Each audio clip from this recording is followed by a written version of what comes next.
Então, indo para funções superiores, vamos começar por emoção, né? Então, o que eu vou ter é sempre, né, aqui no caso, né, um estímulo e eu vou ter uma determinada resposta. Eu tenho aquilo que nós vimos, as respostas reflexas, que é decorrência dos movimentos, né, da ativação da musculatura estriada e esquelética. E aí nós vamos ter inicialmente as emoções, que não só ativam o músculo estriado, esquelético, mas também os ajustes viscerais. E eu tenho vários outros estímulos, né, que vão ter aquilo que eu vou chamar de tomada de decisão, que tem a ver com a minha consciência, que tem a ver com os ajustes temporais, com os músculos estriados, com a questão da memória e linguagem, que é o que nós vamos ver agora.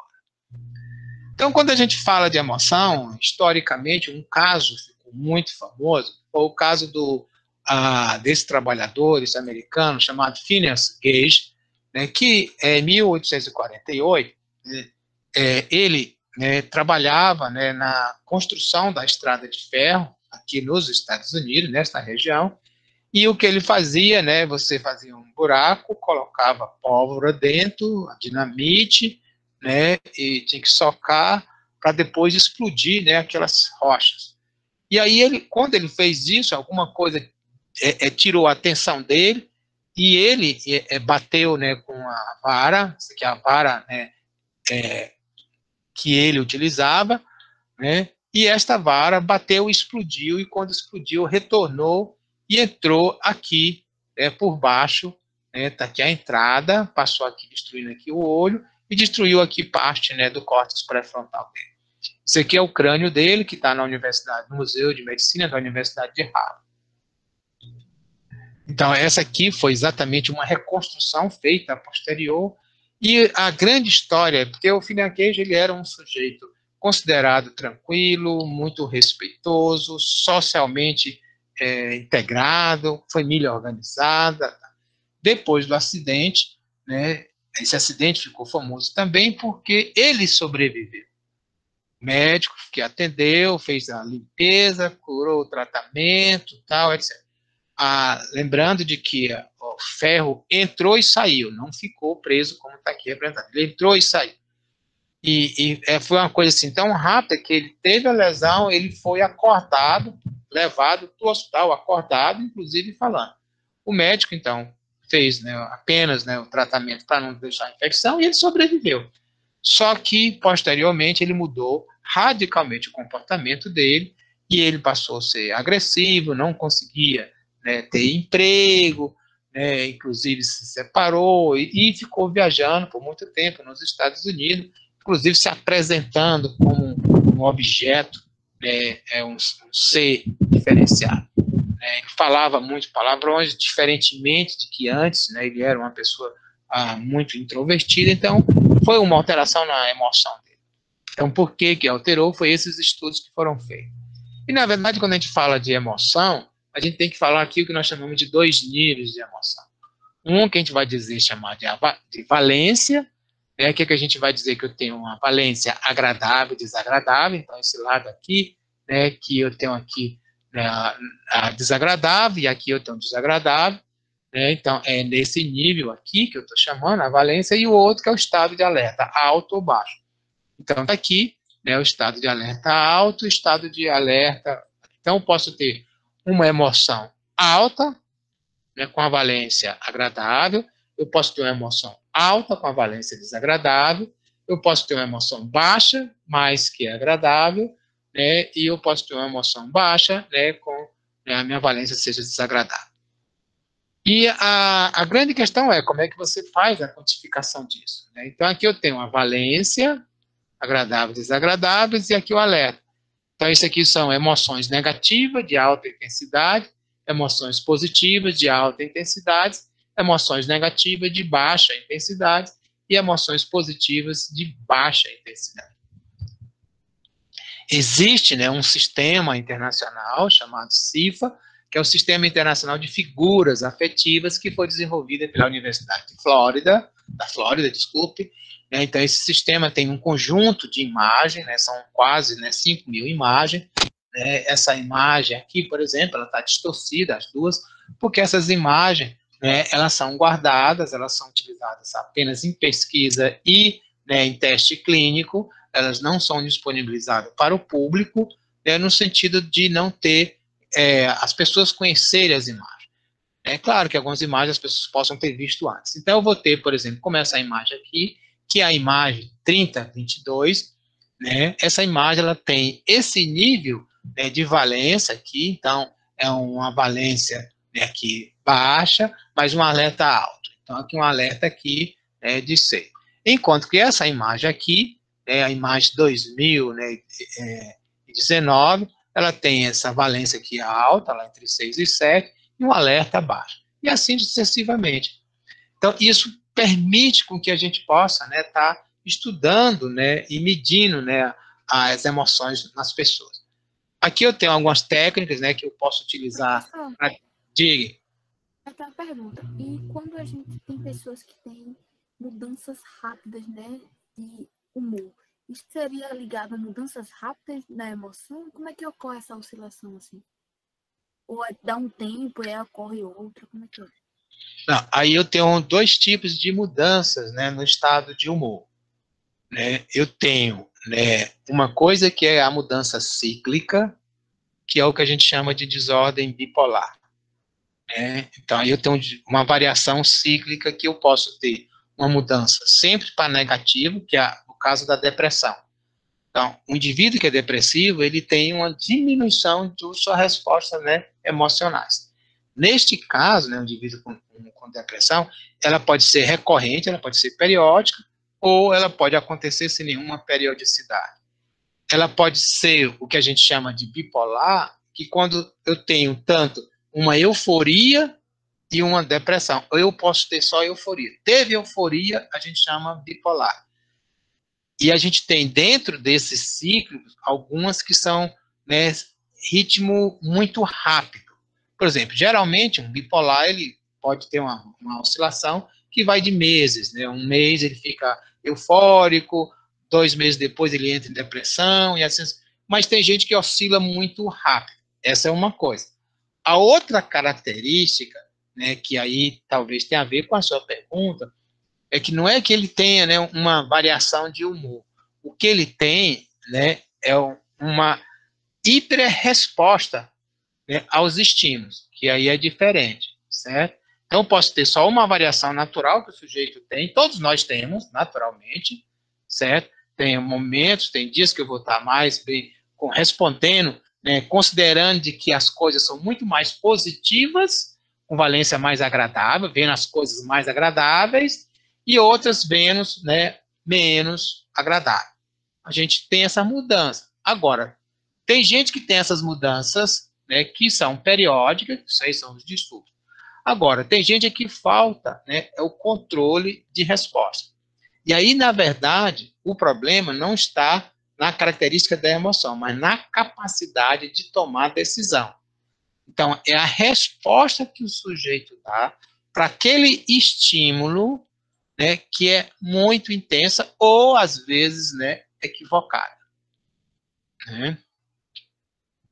Então, o que aconteceu, por exemplo, no caso do paciente, né, lá do Financage? Então, na verdade, ele não conseguia, né, mais diferenciar algo agradáveis e desagradáveis. Tudo para ele era uma coisa só. Então, ele não, se ele visse, por exemplo, esta imagem, esta outra imagem, ele ia classificar com uma valência semelhante. É como se fosse quase tudo neutro.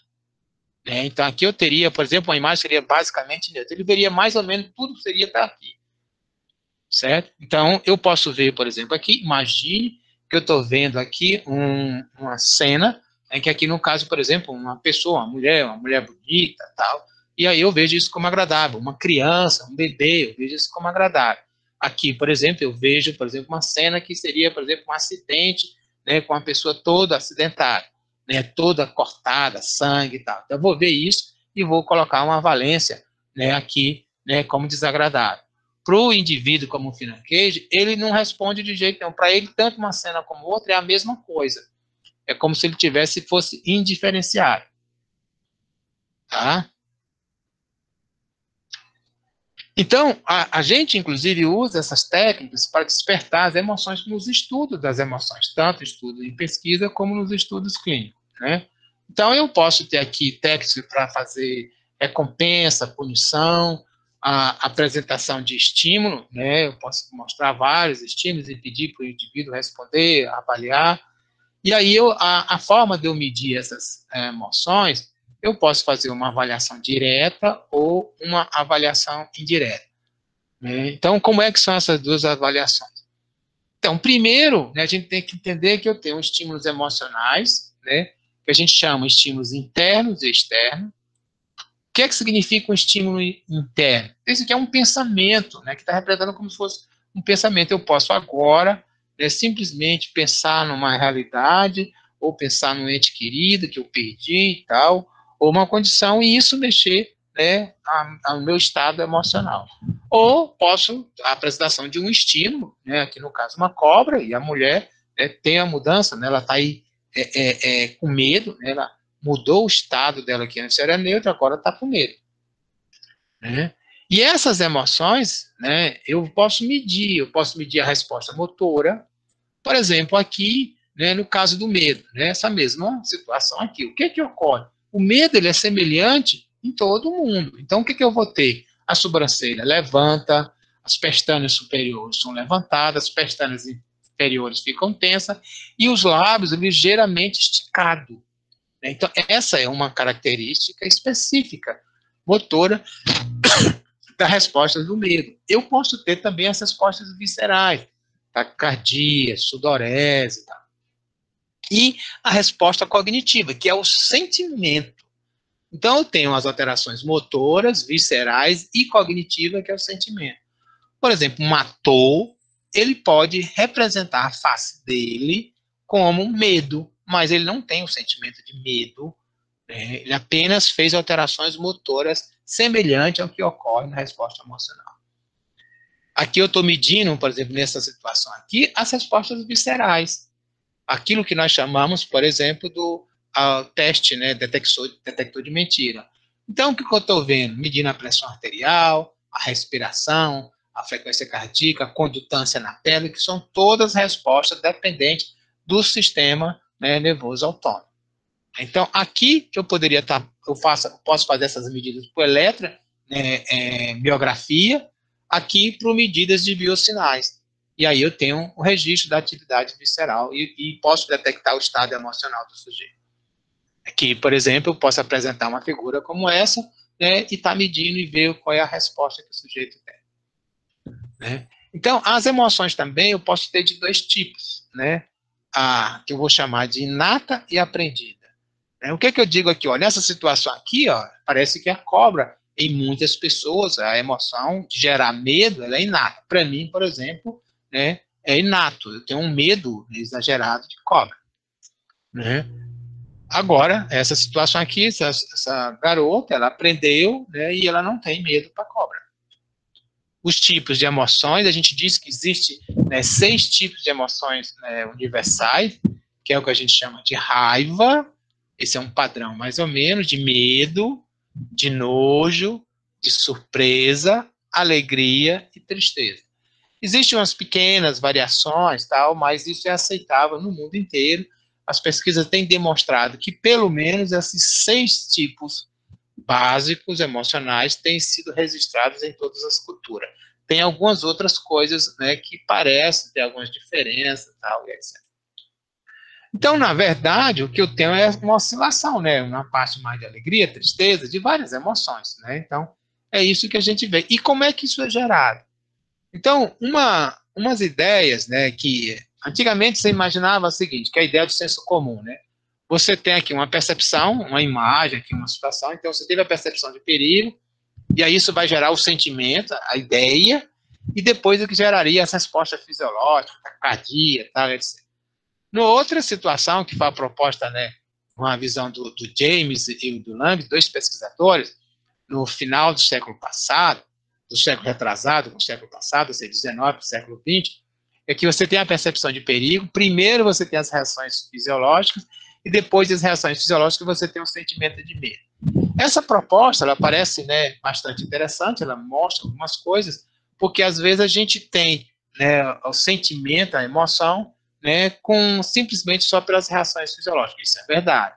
Mas às vezes, né, essas coisas não ocorrem dessa forma. E hoje a visão moderna é que essas coisas ocorrem de uma forma simultânea, e que tanto, por exemplo, eu tenho aqui a percepção de perigo, eu vou promover respostas fisiológicas, como eu já promovo um pouco o sentimento de medo. Mas que essas respostas fisiológicas, elas funcionam como retroalimentadores do sentimento de medo. Então, imagine o seguinte, eu tenho uma seguinte condição, né, um jovem estudante, né, ele consegue, né, ele é estudioso, tem uma boa, né, capacidade intelectual, aprende bem. Mas toda vez que ele vai se submeter a um exame de avaliação, no caso, por exemplo, né, um Enem da vida, né, ele tem, né, um sentimento exagerado de medo, reações fisiológicas muito elevadas, e aí ele fica suando, ele sua muito a mão, ele tem taquicardia, né, e tem dificuldade de resolver e sai muito mal, né, no Enem. Ele não tem um bom desempenho. Então, o que, é que você faz? Você faz um medicamento para reduzir, né, as respostas fisiológicas. Então, por exemplo, uma substância como o propanolol, que é um beta-bloqueador, que vai bloquear as respostas, por exemplo, de ativação simpática, né, no coração e periférico. Então, ele vai fazer a prova, ele não vai ter taquicardia, ele não vai ter sudorese. Ele desenvolveu, né, uma percepção de perigo, desenvolveu, mas por não ter as reações fisiológicas muito elevadas, o sentimento de medo dele vai ser menor. E com isso, ele vai conseguir ter maior capacidade de tomar decisão, entender as perguntas e responder se sair bem na prova. Então, na verdade, eu tenho vários circuitos envolvidos nisso. Eu vou ter os eventos que vão ser detectados pelo sistema nervoso central, que vai promover respostas motoras, respostas autonômicas, no sistema endócrino. Tudo isso, os músculos vão promover comportamento, aqui mudanças, né, fisiológicas, respostas endócrinas, tudo isso vai ser retroalimentado pelo sistema nervoso central, e isso tudo vai me dar, né, o sentimento emocional, o sentimento de medo, de alegria, tristeza, nojo e etc. Isso tudo depende de sistemas neurais, que a primeira proposição foi o Papez, né? O Papez foi um neurologista, né, que propôs um circuito, né, que envolvia o giro do cíngulo, que ia para a região parahipocampal, para a região do hipocampo via, né, um circuito neural, que a gente chama de fônix, para os corpos mamilares, lembre lá, que está lá no hipotálamo, e do corpo mamilário para o tálamo anterior, e do tálamo anterior aqui, e esse circuito, então, foi chamado de circuito, né, de Papez. Né? Posteriormente, esse circuito de Papez ele foi ampliado e foi chamado de sistema límbico, que contém basicamente aqui a diferenciação, a presença do córtex pré-frontal, o córtex associativo, os córtex associativos, então, onde vêm os estímulos sensoriais. Isso aqui vem para a formação hipocampal, que tem a ver, né, com, né, a memória, aqui a amígdala, que é fundamental para pegar essas informações e dar um conteúdo emotivo. Isso tudo vai para o hipotálamo, que retroalimenta o córtex pré-frontal. Isso aqui vai para o córtex mamilar, tálamo, córtex cingulado e retorna. Então, veja, esse aqui era o circuito de Papez, e aqui o sistema límbico ele amplia, né, pela inclusão do hipotálamo, do córtex, né, pré-frontal. Porque aqui no córtex pré-frontal é onde eu vou ter a tomada de decisão. Do córtex pré-frontal, uma área fundamental é o córtex óbito-frontal, que é essa região aqui. Aqui está, né, uma vista, né, uma visão inferior, né, o córtex óbito-frontal, que foi exatamente essa área que foi lesada, né, no Phineas Gage, né, aquele americano que teve, né, a penetração aqui pela barra de ferro. Então, essa área está envolvida com a nossa capacidade de tomar decisão a partir de estímulos ou de uma situação emocional. Então, se eu tiver uma lesão aqui nesta área, eu não consigo fazer uma discriminação, né, de algo que é emocional ou emoção agradável ou desagradável.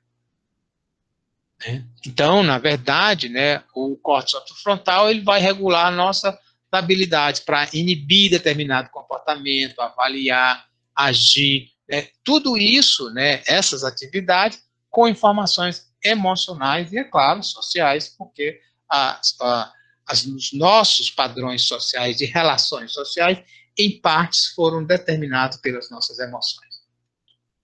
Então, todas as tomadas de decisões emocionais e sociais são dependentes aqui do córtex orbitofrontal.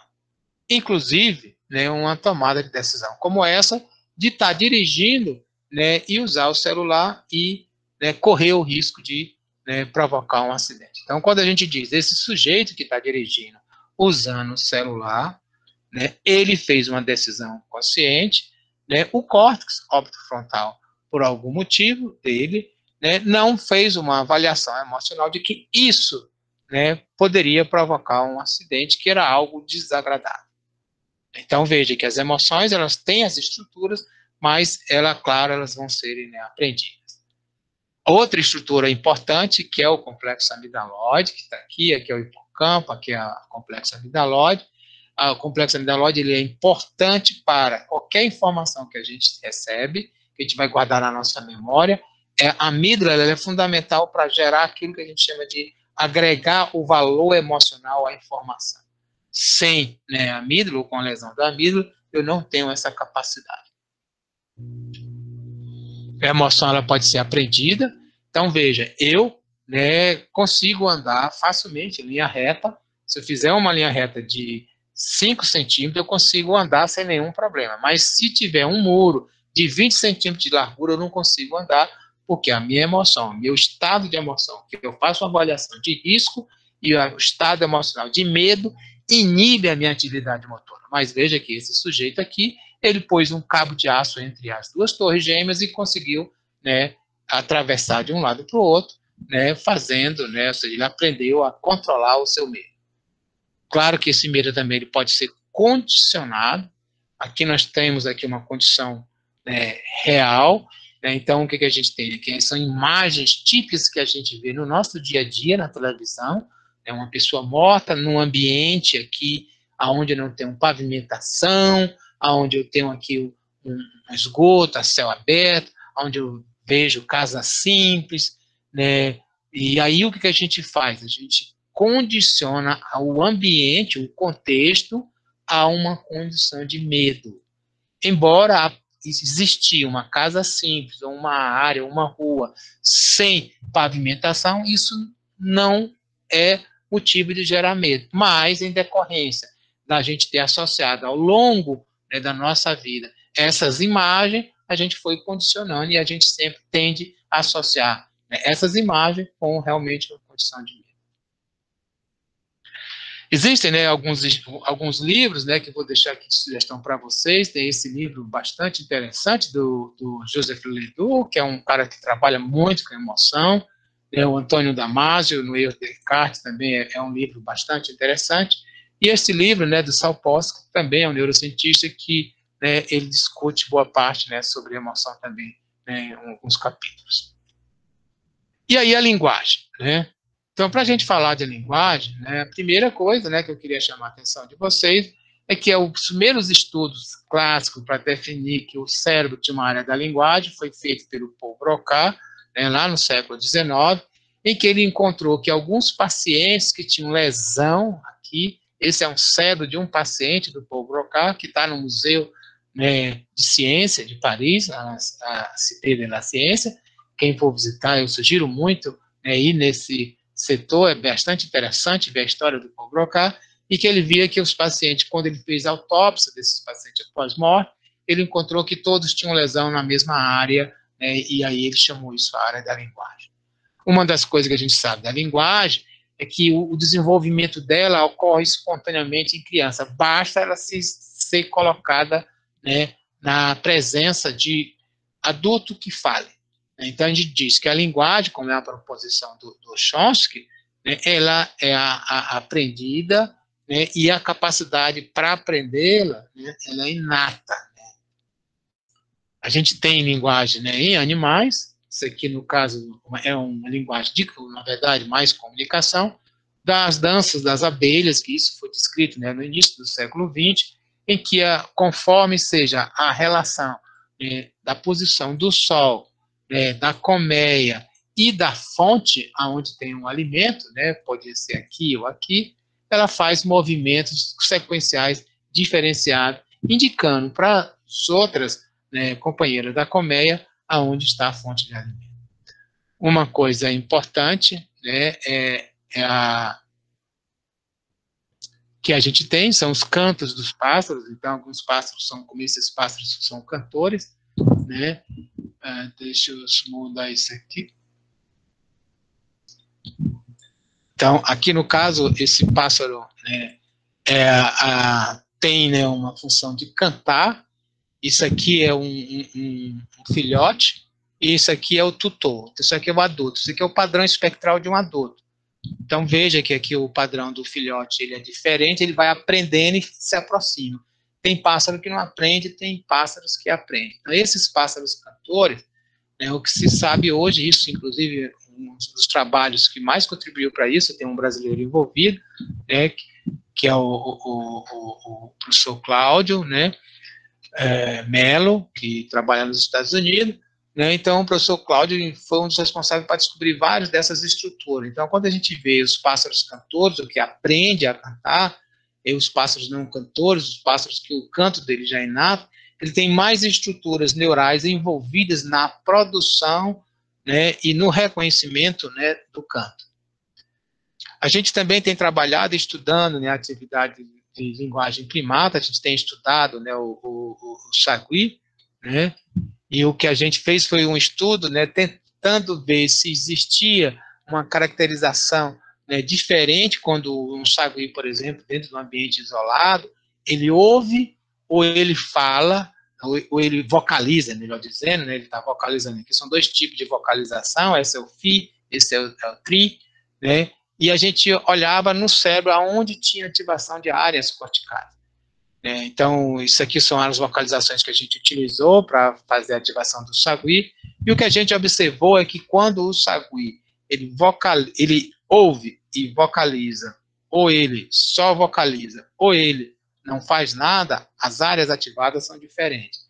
O mais interessante é que a área de ativação da produção do som é muito semelhante à área de Broca, né, é uma área análoga, mostrando que essa estrutura neural, né, de localização de áreas de produção de linguagem, ela parece, né, já estar presente, né, em primatas, inclusive primatas, né, do Novo Mundo, como no caso, né, o sagui. Então, na verdade, a linguagem, né, para nós, seres humanos, ela é uma linguagem que a gente vai falar dessa ideia do lexo mental, ou seja, que, na verdade, a gente tem a produção de som ou de gesto, que tem significado, e que a gente sempre, quando ou está vendo ou está ouvindo, independente do estímulo sensorial, nós vamos ter primeiro um nível conceitual, que é pegar essa informação sensorial, relacionar ela com algo de categoria geral, aonde ela está inserida, né, isso transformar numa categoria específica e definir uma nomeação disso. Após a nomeação, a gente faz uma categoria semântica, que a gente vai dizer que está no livro do Lema, né, porque você está reduzindo, né? E aí, após essa categoria, no caso, por exemplo, aqui que era um gato, eu entro aqui definição do gênero, depois eu vou para a categoria do nível do som, o que nós chamamos do lexema. E aí, então, eu vou falar, então, como é que eu reproduzo. Então, eu cheguei aqui, identifiquei e nomeei. Aqui, agora, eu já vou nomear, né, verbalmente, né, ou vou nomear, né, graficamente. Então, se eu for alfabetizado, né, eu vou nomear tanto verbalmente como graficamente, né, como gato. E a gente tem, né, capacidade de nomear coisas específicas e estruturas neurais. A gente sabe que, por exemplo, para nomeação aqui nessa área, que é uma área mais temporal, né, temporal, lateral e inferior,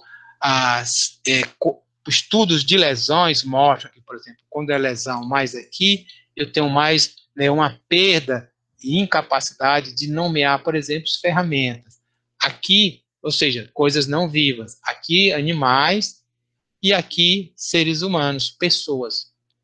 Tem pessoas, por exemplo, que não conseguem fazer, tem dificuldade de nomear as pessoas. Sabe que aquilo é um ser, é um animal. E essas capacidades de nomeação, ela depende do grau de lesão. Então, aqui, o indivíduo ele pode, por exemplo, né, não conseguir diferenciar um leão. Ele pode dizer, é um gato, ou um animal, é um felino, mas ele não consegue chegar até. Se a lesão for maior, ele não consegue diferenciar um animal de uma ferramenta. Ok? Então, o distúrbio de linguagem, que nós chamamos de afasia, uma coisa interessante da gente ver, é que, geralmente, as afasias, né, elas são muito mais de produção do que de compreensão. As afasias de compreensão são auditiva pobre ou visual pobre. Né? E de produção são várias, articulação de palavra, né, perda da gramática, síntese, etc. Tá, então, nós vimos emoção, né, vimos, né, a questão, né, da linguagem e vamos, né, o processo de memória. Então, a primeira coisa, né, que eu queria perguntar a vocês é: alguém aqui do grupo gostaria de ter uma super memória?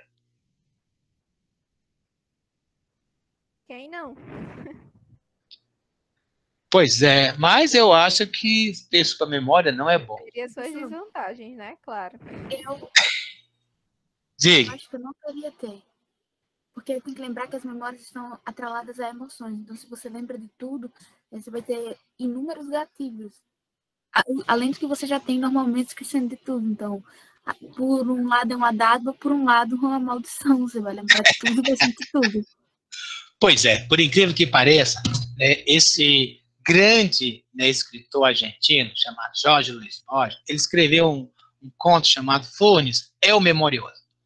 O personagem, né, criado pelo Jorge Luis Borges na década de 40, era uma pessoa, né, intelectualmente normal, tal, vivia normal, e teve um acidente de cavalo, e a partir desse acidente, ele simplesmente não esquecia nada. E aí o conto é que alguém vai visitar, né, o Furnes, e chega lá e começa a conversar com ele e saber por que ele estava tão recluso, ele não saía mais, estava escondido em casa. E aí o que o Furnes dizia, porque realmente, como a Eduarda disse, olha, tudo para ele não esquece nada. E mesmo quando ele tentava lembrar alguma coisa, ele lembrava uma cena, ele lembrava, por exemplo, dos formatos das nuvens, e as coisas interessantes que ele queria lembrar, ele não conseguia, porque já começava a lembrar outra, uma coisa lembrava outra, e ele vivia muito angustiado. E o mais interessante é que, 30 anos depois, né, o Alexandre Luria, que era um neuropsicólogo russo, ele encontra um paciente que era um jornalista, e esse jornalista ele faz os relatos, ele tinha uma memória imensa, né, também, ou seja, ele não esquecia nada. Na verdade, a gente hoje já vê dessa forma, né? O nosso grande neurocientista recentemente falecido, o professor Ivan Esquerdo, né, que diz que a nossa memória não é só gravar a informação e ter a capacidade de recuperar, mas também ter a capacidade, né, de inibir essas informações. Essa inibição, ela pode ser tanto esquecendo, né, ou deixando ela guardada, mas, né, bloqueando o aparecimento dela. Porque a gente não tem ainda, né, uma certeza de que se a gente tem a capacidade de guardar tudo e só selecionar só poucas coisas para evocar, né, ou se a gente só guarda uma parte das coisas que a gente vai ter capacidade de evocar. Como a gente, às vezes, lembra de coisas que a gente não tem essa capacidade, inclusive quando a gente vai envelhecendo, a gente começa a evocar informações muito, né, da nossa vida muito pregressa, de quando criança, muito jovem, coisas que no momento anteriores da vida a gente não conseguia lembrar. Parece que a gente grava, não talvez tudo, talvez isso seja desnecessário, né, para o nosso cérebro, ou nosso cérebro não tem essa capacidade, mas a gente guarda e a gente também deve esquecer algumas coisas de uma forma ativas. Então, qual era a ideia, né? A primeira ideia, né, de memória foi feita, né, por esse pesquisador, né, o Carl Lenz, que ele buscou o que nós chamamos de engrana. Engrana como se fosse, né, aonde está a memória. Então, o que ele fez foi um estudo, colocando, por exemplo, um ratinho aqui, ele tem aqui esse labirinto, claro, ele vai entrar para cá, até que ele souber que tem aqui, até ele aprender a fazer esse percurso. Então, no primeiro momento, ele comete vários erros. Em vez de ele entrar aqui, por exemplo, à esquerda, ele vai reto, depois volta. Então, ele cometeu um erro. E o que ele fez foi fazer isso aqui e fazer várias lesões no cérebro, né, do animal para ver aonde tinha. E o que ele observou é que, né, conforme a área do córtex, quanto mais córtex ele promovia a lesão, mais erro o animal cometia. Né? Então, aqui uma relação linear entre, né, a área. Ele diz, olha, não existe, parece, uma região específica que guarde as informações. Na verdade, todo o córtex é importante.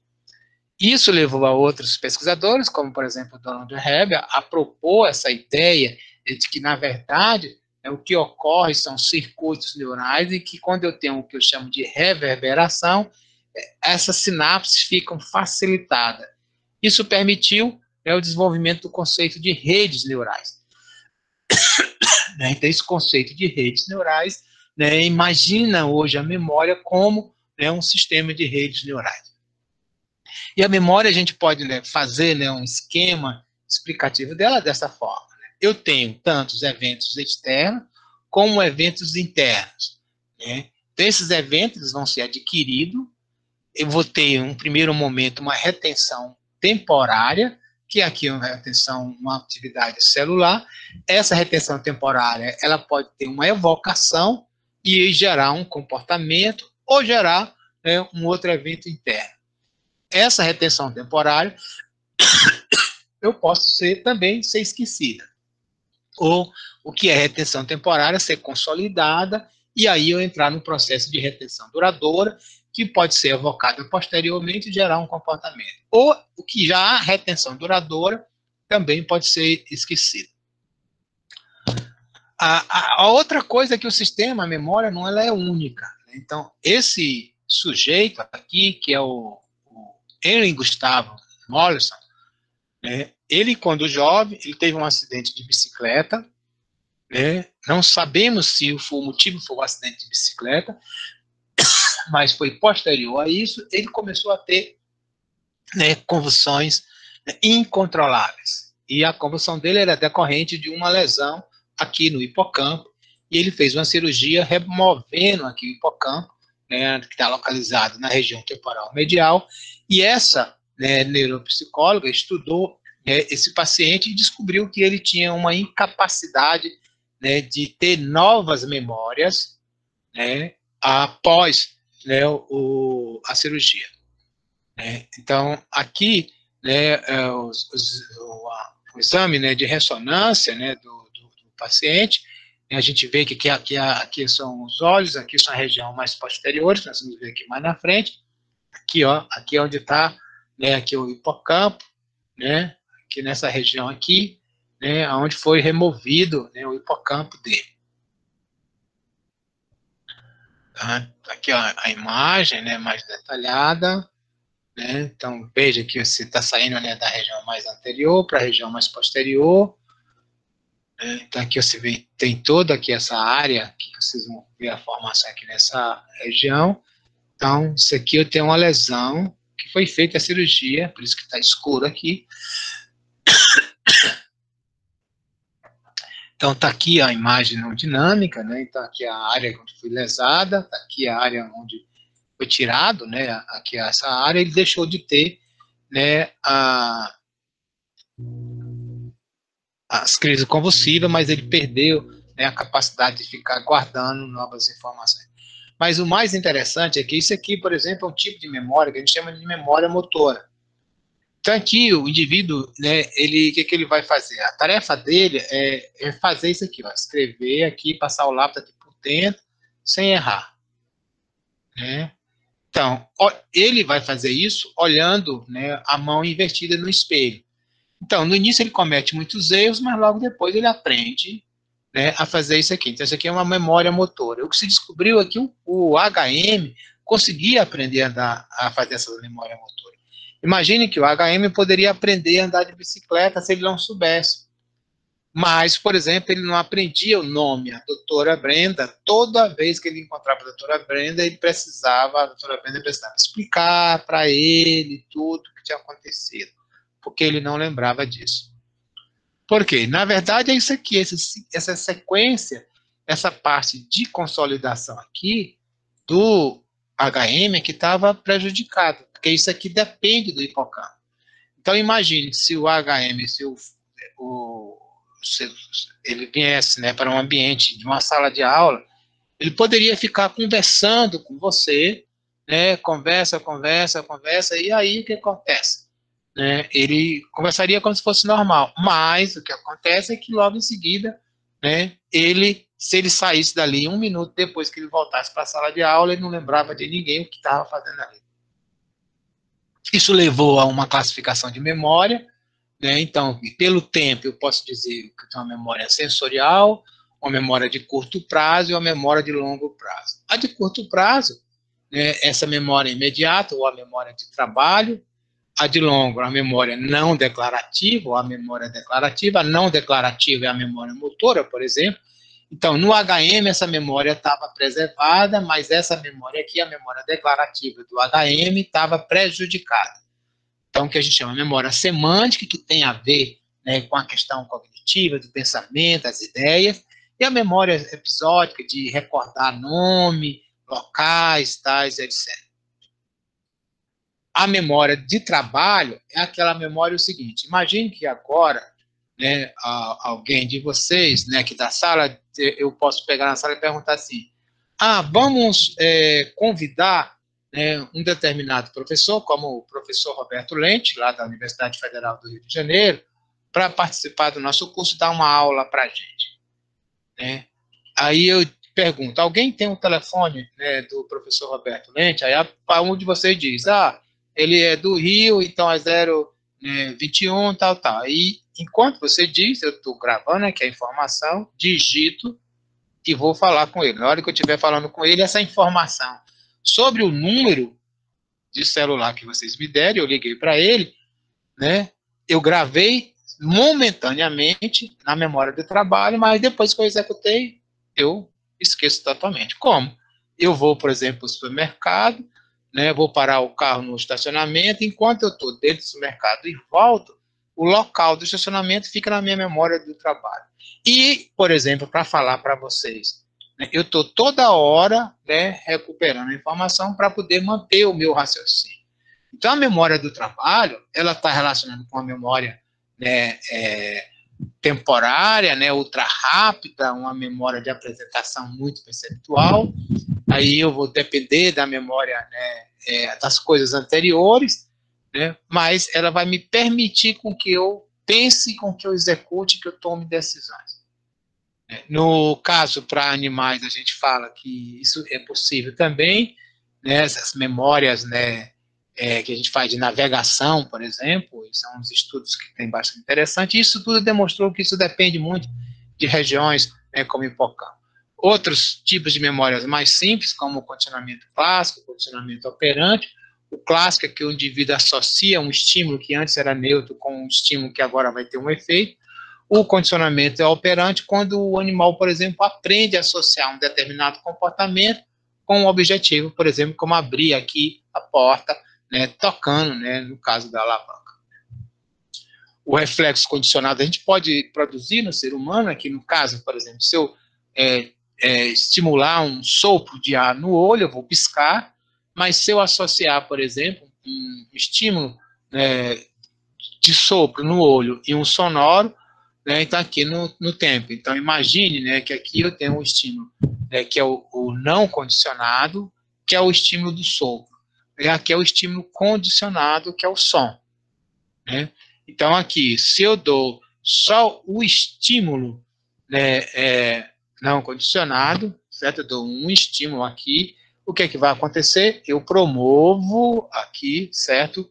Eu estou dando aqui os dois estímulos, desculpa, simultaneamente, só um, eu dou aqui o grande estímulo, que é a resposta aqui, que é o piscar. Se eu dou o estímulo sozinho, né, esse estímulo aqui, o som, não provoca piscada do olho. Aí eu fiz uma vez, aí eu fiz 30 vezes associando as duas simultaneamente. Então, só o estímulo, né, aqui, o que ocorre? Promove o piscar. Esse aqui deu uma pequena resposta. Depois de mais de 100 tentativas, olha, quando eu dou os dois, só um, já promove uma resposta. Se eu dou ele sozinho, só o som já promove uma resposta. Certo? Então, eu condicionei o som a promover uma resposta de, por exemplo, de piscar. Né? E a grande questão de memória foi tentar entender assim, o que é que está por trás? Quais são os mecanismos mais básicos? O Eric Kandel, que ganhou o Prêmio Nobel de Medicina e Fisiologia em 2000, foi um dos pesquisadores que mais contribuiu para o entendimento. Uma característica importante é que o animal que ele estudou foi a plísia, que é um animal simples. Ele diz na sua autobiografia, né, que ele queria estudar, né, as coisas mais complexas, e depois aprendeu que eu tenho que começar estudando, né, um modelo, né, simples para poder chegar a explicar um fenômeno complexo, como no caso da memória. O Kandel, ele tem uma característica muito importante, ele é um cientista, né, muito simpático nos congressos internacionais, ele está sempre rodeado de pessoas jovens, sempre muito atento, tal, e etc. O que o Kandel fez foi estudar essa interação, um circuito neural que tem aqui na plísia, que ela promove, né, uma resposta condicionada, e o que ele descobriu é que isso dependia, né, de um circuito intracelular que era responsável, né, pela síntese de novas, né, proteínas e de novas, né, conexões sinápticas. Então, ele fez esse mapeamento, né, interno, e uma das coisas fundamentais é o que a gente vai chamar, né, de potenciação de longo prazo. Então, imagine que isso aqui é o tempo, e aqui é o potencial pós-sináptico. O registro de potenciais pós-sinápticos aqui de uma célula que está no hipocampo. Então, isso aqui, imagine que é o seguinte, eu vou dar um único estímulo, tá? Quando eu dou um estímulo, né, e eu estou registrando o potencial pós-sináptico, eu dei um estímulo, então isso aqui é o potencial pós-sináptico basal, certo? Aqui nesse nível. Se eu dou um estímulo, ele aumenta, né? Então, porque eu libero mais neurotransmissor. Agora, se eu dou uma sequência de estímulo nessa região aqui, e aí depois disso eu paro, e aí eu vou ver como é que ficou os potenciais pós-sinápticos a posteriori. Ficou mais elevado. Esse potencial aqui mais elevado, que a gente chama de potenciação de longo prazo, significa que antes ele tinha esse valor, agora ele tem esse valor. Então, ele está mais próximo do limiar. Isso implica que essa sinapse aqui, ela está, né, com a maior, foi potencializada, ela é mais fácil de responder. Se antes eu precisava tipo de liberação de 1000 moléculas de neurotransmissor, agora só preciso de 100 para atingir o limiar, certo? E gerar um novo potencial de ação na célula. E isso, né, o que o Kandel fez foi descobrir que isso depende, né, principalmente, né, do sistema de glutamato, de cálcio, e que tem vias que vão fazer a ativação de fosfatase, né, ou proteínas quinase, dependendo de cálcio, e isso pode gerar tanto potenciação de longo prazo, como depressão de longo prazo. Do mesmo jeito, você pode facilitar a geração de novos potenciais de ação, como dificultar a geração de novos potenciais de ação. Então, nós vimos emoção, linguagem e consciência. E para a gente finalizar, né, nossa aula, né, vamos falar um pouquinho sobre o que é que a gente sabe, né, de consciência. Né? Então, uma das coisas que a gente, contextualizando, é que a ideia, né, lá dos gregos, tal, era que a gente tinha, né, alguma coisa interna, que foi chamada de alma, nutricional, sensitiva, racional, tal, etc., e que seria o princípio único, né, do sujeito. Durante toda essa contextualização histórica, o que a gente observa, desde lá de Aristóteles, e bem como, por exemplo, os próprios livros sagrados, o que a gente tem aqui é a doutrina do coração.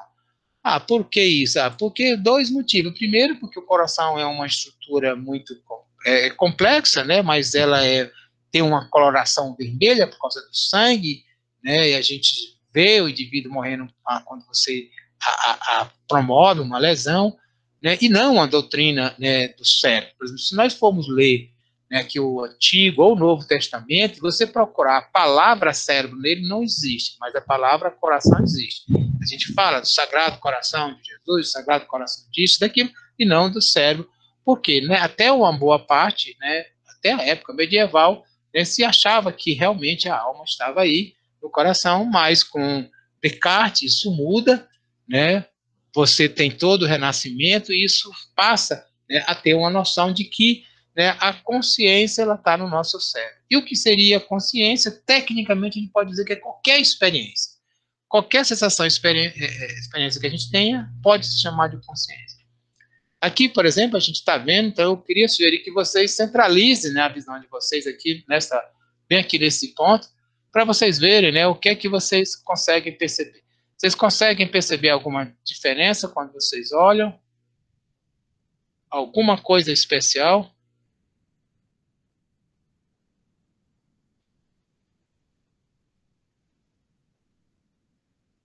Isso, a bola fica verde. Por que essa bola fica verde? Está mudando de cor? Não, não está mudando de cor. Não tem uma cor verde aparecendo aí. Na verdade, é o nosso cérebro que está criando essa cor verde. Né? Então, essa, né, é uma resposta consciente. Então, quando a gente vai falar da consciência em si, a gente vai dizer que tem estados de consciência. Então, os estados conscientes, como na vigília, o sono REM é um estado consciente, o sono profundo, porque durante o sono a gente sonha e quando a gente sonha a gente está consciente. São estados diferentes. Os estados inconscientes, na anestesia, né, profunda, né, claro, e no coma. Né? E o que é que nós sabemos já? Primeiro, a consciência está associada com alguma rede neural biológica, que deve ser complexa e adaptativa. A consciência não precisa ter um comportamento. Veja que, por exemplo, né, o Stephen Hawking, um físico, né, famoso, ele basicamente não tinha comportamento nenhum, né, mas ele era consciente. A consciência ela não requer emoção, né? A consciência ela não requer linguagem, autoconhecimento. A consciência não requer memória de longa duração. No caso, por exemplo, né, do HM, ele não tinha memória de longa duração, tinha consciência. A consciência ela pode ocorrer em só um hemisfério. Se você tiver uma lesão de um hemisfério, né, um só é suficiente, independe se é direita ou se é esquerda. A distribuição de parte do córtex interfere com conteúdos específicos da consciência. Esses dois pesquisadores, o Francis Crick, que já faleceu, né, o que descobriu, né, o DNA, e o Christoph Koch, foram grandes pesquisadores que trabalharam muito com essa concepção de que existe um correlato neural, né, da consciência. Né? Então, o que eles propõem é que a consciência é associada a alguma rede neural biológica, mas ela não está no sistema imune e também não está no sistema nervoso entérico, que são dois grupos de redes, né, biológica complexa, mas a consciência independe disso. Uma coisa que a gente sabe, a consciência não está no nosso cerebelo. O cerebelo ele tem quase que 70 bilhões de neurônios. Então, isso aqui é um sujeito, né, com uma ausência de cerebelo. Esse indivíduo não tem cerebelo, mas ele é consciente, tem um comportamento, né, com alguns problemas alterados de motor. Também não está na retina, que é uma região do nosso cérebro que tem muitos neurônios. O indivíduo sem a perda do olho, sem um globo ocular, sem retina, ele continua consciente. Também não está no lobo frontal. Isso aqui é um sujeito que teve uma lesão, isso aqui foi um acidente de automóvel, que o carro dele entrou debaixo de um caminhão e teve toda essa lesão aqui do frontal. E esse indivíduo, ele, né, mantém a consciência, né? E o que eles propuseram, né, o Francis Crick, se eu não estou nem na região frontal, no cerebelo, tá, onde é que ela está? Então, eles fizeram alguns experimentos e eles propuseram algo bastante interessante. Então, imagine o seguinte, isso aqui é uma situação que eu estou apresentando um estímulo, que é uma imagem, né, de uma pessoa, um estímulo que eu apresento muito rápido. E aqui um grupo de pessoas consegue perceber o estímulo. Então, ele diz, yes. Né? Então, ele apertou aqui, ele toma uma decisão, o estímulo. Então, quando você faz isso, você está fazendo uma estimulação do córtex visual, né, e de outras áreas. Aqui o indivíduo deu estímulo, mas ele não consegue perceber que aquilo era uma criança. Então, ele não teve a consciência que aquela imagem era uma criança. Então, ele apertou não. Então, quando eu comparo um estímulo com o outro, né, ou seja, a resposta que aconteceu aqui no meu cérebro, nesse, basicamente, né, o que eu estou percebido aqui, a diferença está aqui, né, aqui, né? Então, essas áreas aqui desaparecem. né, neste caso aqui, olha, se ela desaparece, tá assim, essas áreas aqui parecem estar envolvidas, né, ou não. E aí, numa segunda situação, né, o indivíduo apresenta aqui apresenta o sujeito, mas ele não vai pedir que o indivíduo, né, responda nada, certo? Ele vai responder a posteriori. Então, o que ele observa? Que essa diferença aqui na região, né, frontal, ela parece ter sido provocada pela tomada de decisão de dizer sim e não. Quando eu não precisei, ela não tem essa diferença aqui. E aí, né, aqui no caso, ele vai apresentar, né, a imagem, né, para o sujeito, tá? E aí a imagem do sujeito diferente, por exemplo, quando o indivíduo está com o olho fechado, e o indivíduo, por exemplo, está com sono estágio 2, está em sono. O que eles observam é que a grande diferença, quando eu comparo um com o outro, está aqui, ó, nessa área, a área temporal parietal. Então, eles vão propor, então, que essa área temporal, que você diferencia aqui quando eu comparo, né, a vigília, né, com o outro, ou o indivíduo, por exemplo, que está em sono e sonha, e o indivíduo que está em sono e não sonha, é também essa área temporal. Então, o que o Francis Crick e o Koch vão propor é que essa área temporoparietal e não a área frontal é que seria, né, uma área fundamental, né, para a nossa experiência, né, consciente. Né? E é claro que há toda uma discussão ainda hoje, a gente não tem ainda, né, com precisão, se a nossa consciência depende só da área frontal ou da área temporoparietal, quais são as duas áreas mais importantes.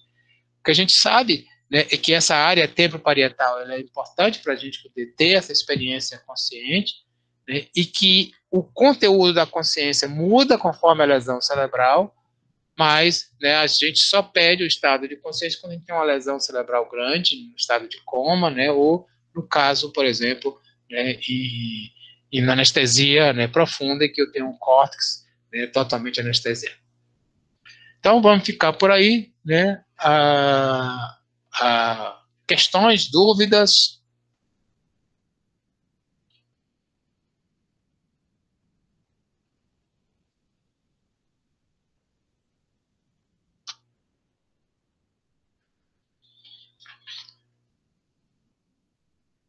Ok, pessoal. Então, na próxima aula, na próxima segunda-feira, né, nós vamos ter, né, nossa aula sobre a neurobiologia do sono, em que a gente vai voltar para algumas questões, inclusive os estudos eletrocefalográficos, né, que ocorrem durante o sono. Tá? Boa noite para todos, bom final de semana e até segunda-feira. Tchau, professor. Boa noite. Até lá. Até lá, pessoal. Tchau, professor. O senhor recebeu meu e-mail? Professor? Bárbara, não lembro. Porque o senhor ainda não falou comigo? Ah, tá, eu vou atrás, viu? Desculpa. Não, tá certo. Tá bom? Tá. Tchau, boa noite. Boa noite, Bárbara.